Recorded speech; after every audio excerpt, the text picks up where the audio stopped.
All right, Ken Dunek, Mark Eckel with the Bird Brains with Ken and Mark. And Mark, we're going to talk about a game that's going to live in our memory for a long time. It's one of those games where there were 65,000 people at the link, and about 650,000 people will claim that they were there in the future. But I want to talk about all things Eagles. First, I want to mention our sponsor, Jersey Man and Philly Man Magazine. We've got our big holiday party coming up in South Philly. It's going to be epic. There's going to be 200 to 300 people there. If you would like to check out the Jersey Man Network for free, please email me, Ken at jerseymanmagazine.com, or hit my cell, 856-912-4007. Now, Mark, I know the weather's a little chilly in Myrtle Beach. Why don't you come up for the party? I mean, you're only going to lose like 6 or 7 degrees. December 14th. Let me put that down and put that on the calendar. We'll see. Come on up, man. It's going to be a good time. Anyway, let's not dilly dally and talk about nonsense. Let's talk about a team that has the resilience of very few. Now, and this will sound like a self-serving statement because I played for the Philadelphia Stars, and the Stars had a similar type of resolve. It was just a refusal to win.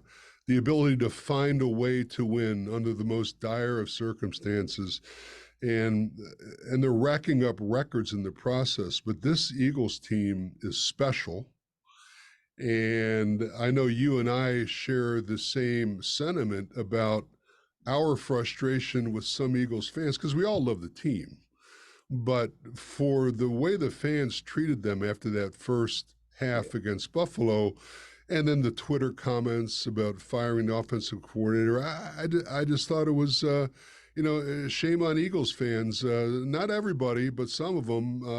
And are we that spoiled that a team that was 9-1, now 10-1, is going to get booed off the field?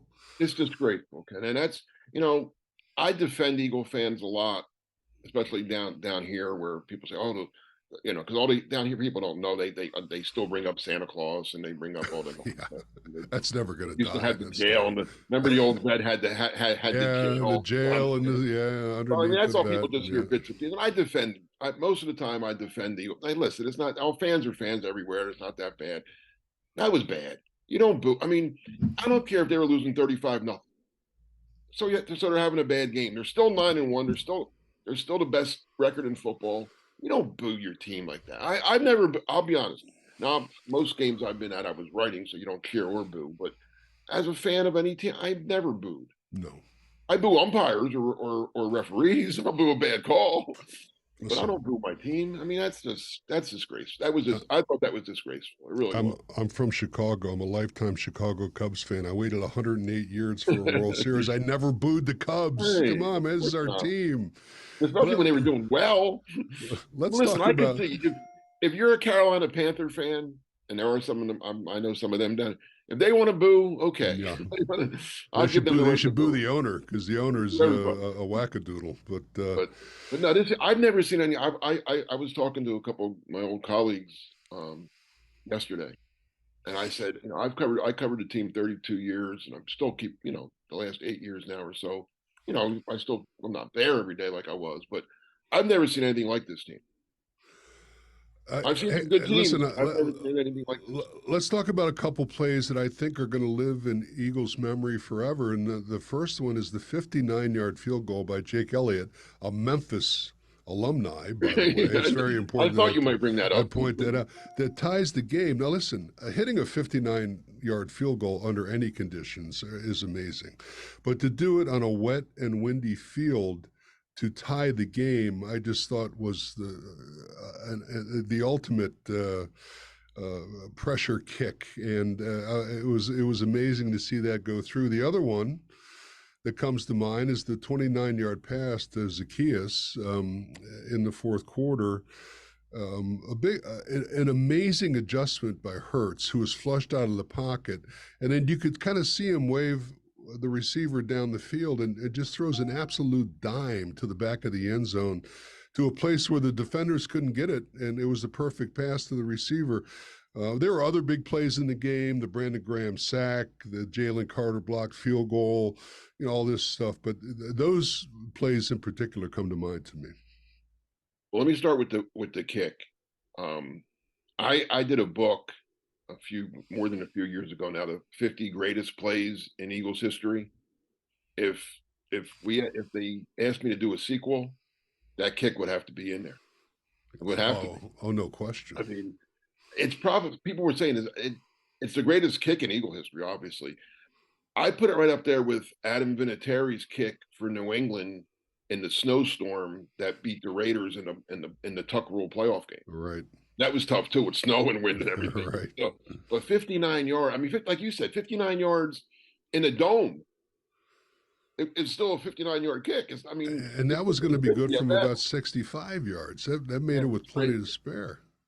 I know. I didn't think I'd ever say this because I covered David Akers' entire tenure with the Eagles, and he was great. Let's be honest. David Akers was a great kid. So many, I don't know, I forget how many Pro Bowls that he went to.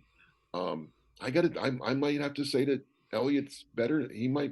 Akers was the greatest kicker in Eagle history. Well, he also played the most games in Eagles history up until Brandon Graham broke. But I think Elliott might be better.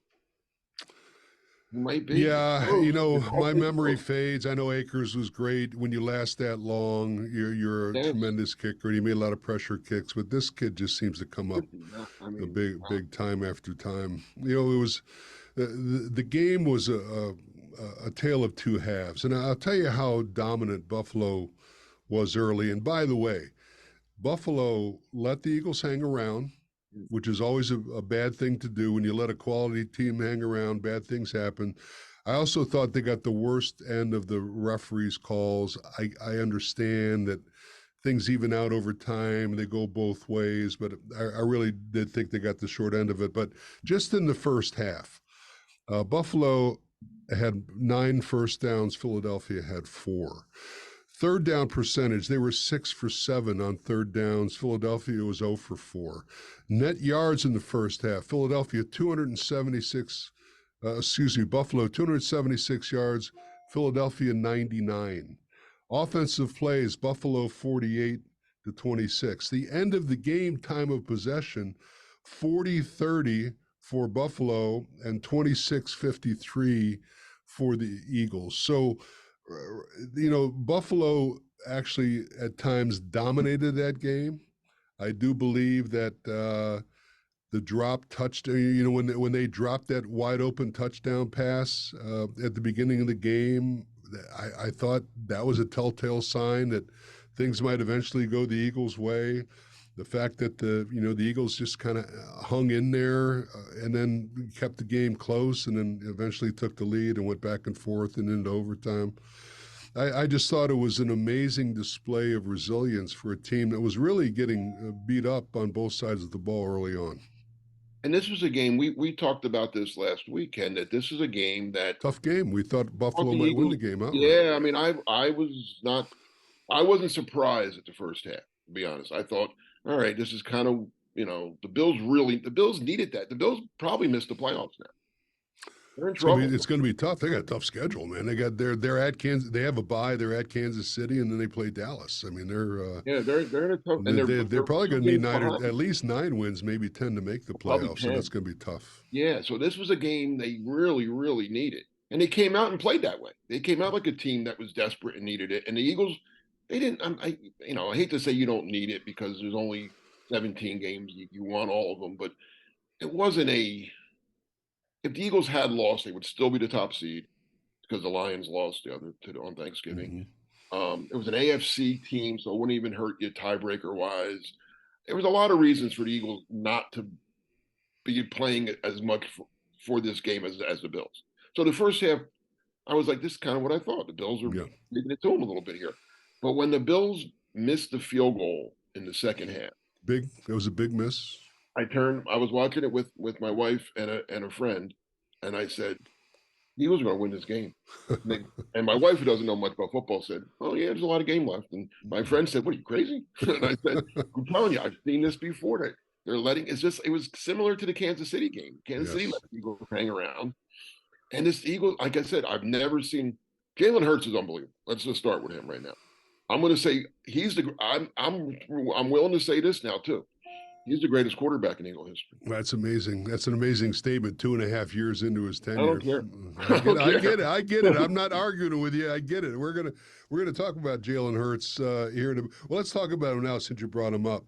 You know, and I want to talk about some of the players on this team that may be certainly Eagles Hall of Fame players and maybe Canton Hall of Fame players. But for Jalen Hurts, 8 straight wins, being down double digits at any time in the game, That's amazing. is an NFL record. No quarterback that ever played the game did it more than 4 times.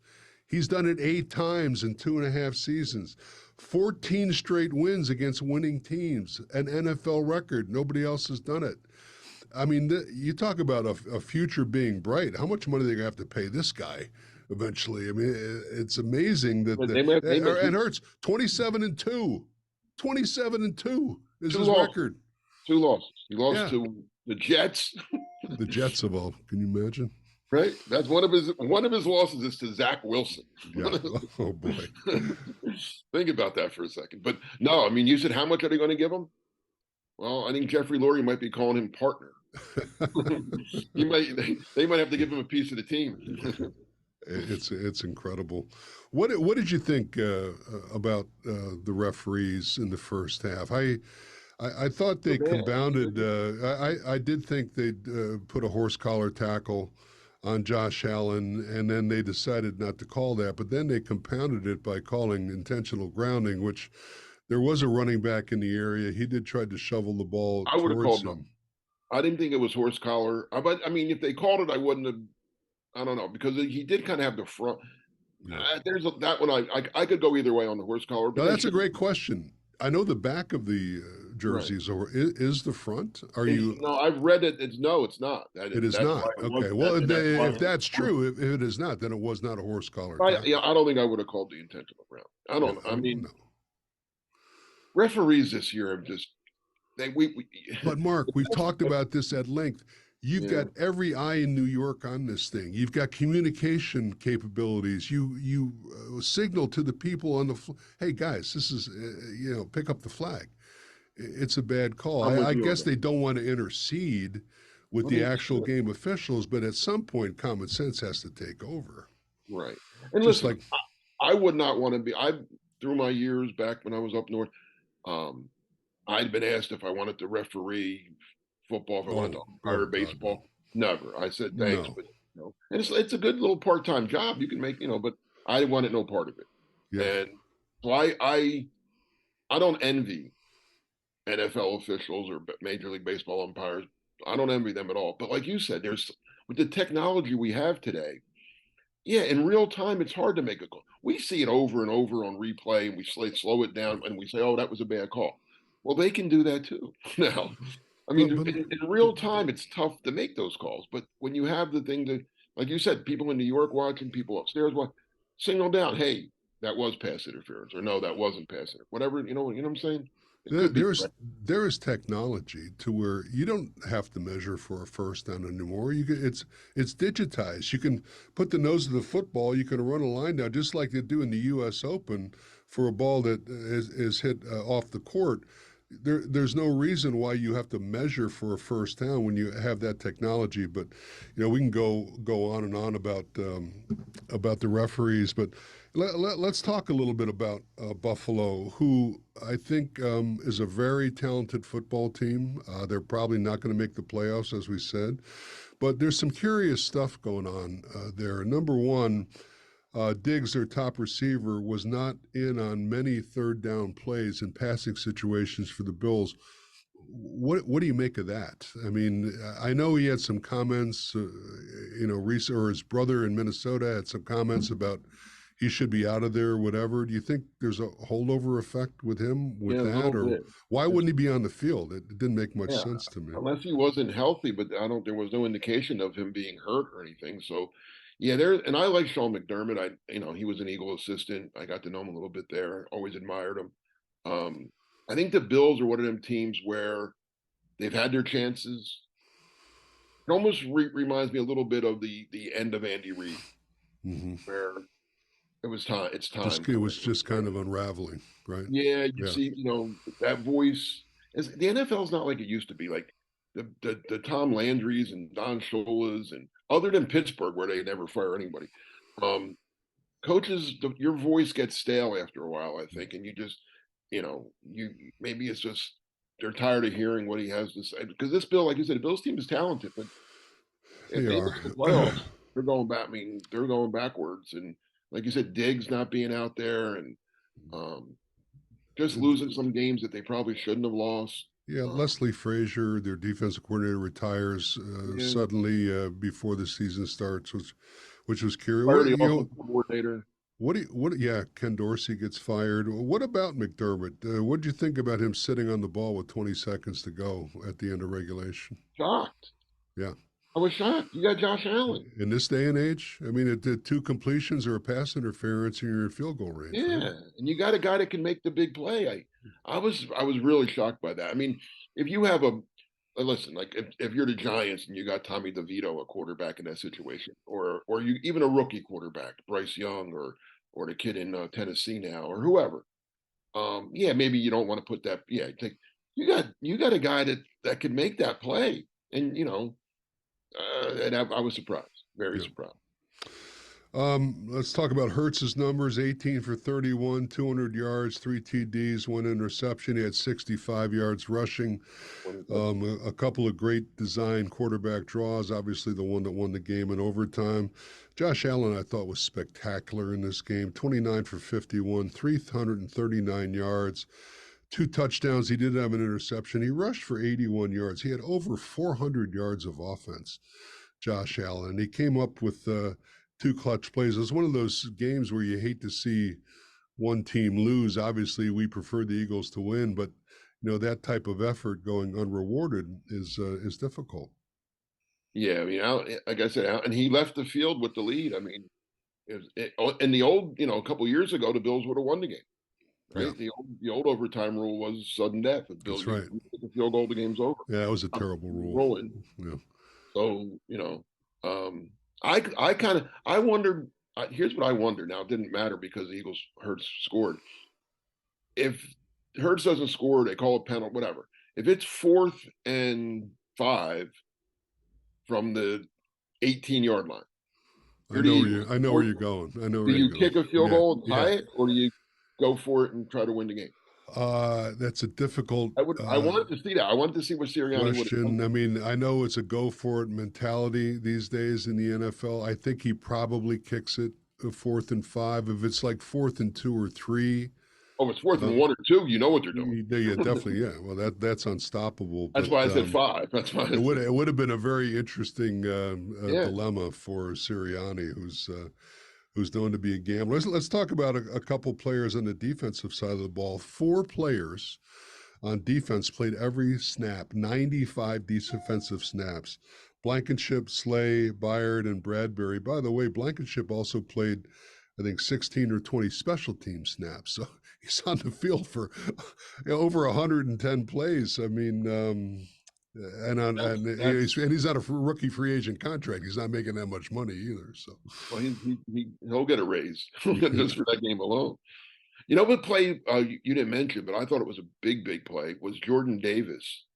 Oh, The Bills field goal drive. Him and Carter left it out there, didn't they? I mean, Davis chases. We said Allen's a great athlete, had a great game. He When he chased Allen down, almost got him. That was impressive, man. Because that's a big man with a motor. But if he doesn't get there, Allen might get the first down, and then who knows? I mean, he still may have held him to a field goal, but it would have been first and whatever going in. That made them kick a field goal instead of winning it with a touchdown. The Bills score a touchdown, the game's over.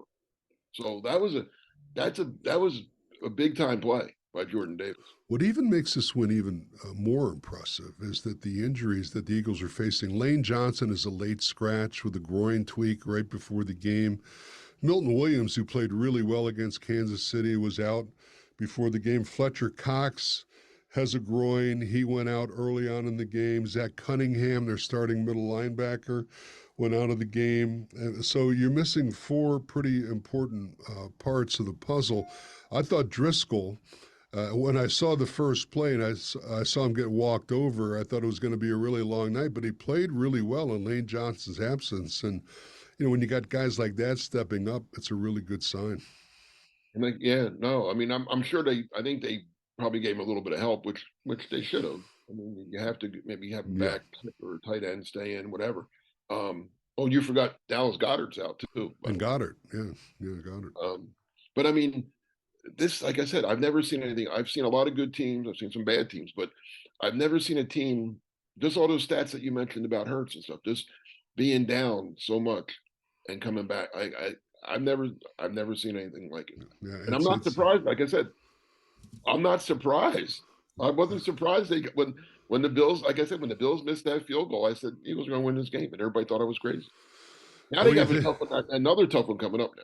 Well, the opening line is that the Eagles are 2.5-point dogs Now at home to San Francisco. It's bouncing back and forth between 2.5 and 3. Trust me, I follow these things. What do you make of that? Well, I make of it is that the public loves San Francisco, and I think at some point they realize that the Eagles can this continue. I mean, I don't think it can because I guess not. I mean, listen, if you're an Eagles fan, you're going to take the points, right? I mean, why not? So, are the Eagles due to stub their toe and have an off game? Well, they had an off half the other night, and it still didn't matter. So, what do you think if I'm an Eagles fan? I think I love the 2.5 to 3 points. That's what I think. I mean, here's how I look at that too. I mean, so if you still get 3 points for home field, right? Which I guess you still do, right? That means that's part of the normal formula. Yeah. Right. So that means on a neutral field, they're telling us the Niners would be a 5.5 to 6 point favorite. Yeah, I don't. And then if the game was in Santa Clara, they're saying the Niners would be like 8.5 or 9. Well, you could. I can't imagine that. We could both take that one to the bank. Yeah. So but it kind of scares me because Vegas always knows more than we do. That's true. Is Lane Johnson going to be out again? Is there something else that we don't? Somebody else, or is Fletcher? Are all these guys like that you mentioned who got hurt in the game? Do they know? Yeah, I haven't seen any updated injury reports on these guys, but you're right. Vegas normally has information that. But it looks too good. It isn't. Exactly. Let's talk about, in this era, this great Eagles era that we're in right now. Let's talk about 4 players, and let's talk about Eagles Hall of Fame and then potential Canton Hall of Fame. The first one is Brandon Graham. Certainly Eagles Hall of Fame. He set the all-time record for games played, 189. It's so funny how time flies. I met Brandon. I was doing an appearance on the old Comcast sports show that Michael Barkan hosted in the afternoon, and I met him in the green room, and just the nicest young guy you would ever meet. It was actually around the start of the magazine, which is around the time that Brandon Graham broke into the league. And couldn't have been nicer, engaging, and the fact that he is now the all-time Eagles leader in games played, to me, is amazing. So certainly, Eagles Hall of Fame. Yes. Does that longevity give you consideration for Canton? He'll be on the ballot. I don't know if he gets. I don't know. I mean, another Super Bowl win wouldn't hurt him. They certainly another Super Bowl win and another big play in the Super Bowl. Like he had the biggest play in the Super Bowl, one of the biggest plays in the Super Bowl. Right. The strip sack of Brady. So that's what people look at. Big what It's unfortunate that what everything else you do doesn't matter. It's what you do in Super Bowls and playoffs. But he does have that going for him. Now Brandon Graham, it's an interesting story. I remember when he came into the league as well. I was covering the team then. His first couple years, he looked like a bust. He kept getting hurt. Mm-hmm. He wasn't producing when he did play. He was considered small for the position, defensive end. Yeah. And I remember this, and I'm going to give an Eagles coach that doesn't get a lot of credit for things, but his contract was coming up, and so was Trent Cole's, and the majority of fans and people figured they're going to let Graham go, be a free agent, and they'll re-sign Trent Cole to a long-term deal. And Chip Kelly was the head coach then, and he saw that Trent, who had a great career, an Eagle Hall of Famer, was kind of was hitting the downside. And instead of giving Trent the big deal, he let Trent go as a free agent to the Colts and gave saw something in Brandon Graham, or his coach, whoever saw something in Brandon Graham, that he gave him a new deal. Wow. A positive Chip Kelly comment. Yeah, See, you never know what you're going to hear in the bird brains with Ken and Mark. He also signed Jake Elliott. That came right out of the blue. There you go. He did sign Jake Elliott. Let's talk about Fletcher Cox. What do you certainly Eagles Hall of Fame material for his longevity, anchoring the defensive line. Is he a guy that's going to merit consideration for Canton down the road? Again, I'm tough on Hall of Fame. Well, I am too. Hall of Fame should be extremely special. He'll probably be on the ballot and get a few votes, but I'm not sure if he makes a lot of it. You know what else is weird too with the Hall of Fame? A lot of it depends on who else is on the ballot when you're on the ballot. Well, that's true. That's true. If you're on with a bunch of great players, they're going to say, "Oh, I'm not." Here's 5 automatics, and they're not going to vote for the 6th guy. But if you're on the ballot with, okay, Cox might be the best guy on this ballot this year. So it's weird to see, But I would say right now, I would say no. Now Eagles Hall of Fame. Eagles Hall of Fame, certainly. Here's a surefire candidate for both, and I think he's a lock for both, and that's Jason Kelce. Absolutely the best center in Philadelphia Eagles history. And by the way, he gets called for 2 flinches, which were barely noticeable on slow motion, okay? As much as these referees miss, I can't believe they call these twitches, right? But what does he do to make up for it? He pulls and blocks for Jalen Hurts on the game-winning touchdown. He's a freakish athlete for his age and size. Quite frankly, I don't know how he does it game in and game out. I mean, certainly one of the all-time. When you talk about the Mount Rushmore of Philadelphia Eagles, he's got to be in that conversation. Okay, yeah. Listen, I know you talk about Reggie, you talk about Chuck Bednarik, right? Brian Dawkins has got to be right up there. I think. And Dunek. He's a little bit down the list, but I do think that Kelce. You're right, though. Well, here's a question for you: Does his number get retired? They don't do that. They don't do it. They didn't do it for Harold. Right? They still got it for Reggie. They did it for McNabb. Well, yeah. Bob will always love you. I don't get it. I don't get how Harold Carmichael's. Well, that's well, we can do a whole show on that in off season. But if you're not going to retire it, that's fine, But don't give it out either. No, I agree. Yeah, that's and you Harold, have to hang it up, but don't. Harold has been such a good soldier for the Eagles, a great community leader. It took him to get into the Hall of Fame. That's the answer. I agree. And then we talked about Jalen Hurts. Certainly, Eagles Hall of Fame is a lock, and here's a guy that's rewriting the record books early on in his career as he speaks. Certainly, if he continues at this trajectory, he is going to be a candidate for Canton, and it's just what I like best about Jalen is that when Elliott kicked that 59-yard field goal, did you see his reaction? He sat there and did nothing. Oh yeah, right. He said it was like you would think he'd be jumping up and down, but this is just his MO. He's calm, he's cool, he's thinking about the task at hand. He knows just because they tied the game, he's got to go win the game, and he doesn't overreact. And it's a pretty cool shot to see that. Has there ever been a coach and quarterback that are so opposite? I agree. Nick Sirianni's out there. He's raising hell with the fans. Yeah, and really, has there ever, I've never seen it. Usually your coach and quarterback kind of become one. Or the coach is a little more mild-mannered. Right, he's tamping the players' enthusiasm down. Yeah, I agree. But, well, listen, we've got some interesting games coming up. We've got San Francisco at home, as we've mentioned. We've got Dallas. We've got Seattle. And then this crucible of difficult games is going to come to an end. We got the Giants twice in Arizona after that. 3-0 so far, right? Yeah, I hear you, man. I said 3-2 would be great. I've raised my expectations, but Mark, the time goes fast as always. It's good to be with you every week talking about another Eagles victory. Hopefully we'll be doing the same next week. For my partner, Mark Eckel, this is Ken Dunek. Thanks for watching the Bird Brains, everybody. Have a great week.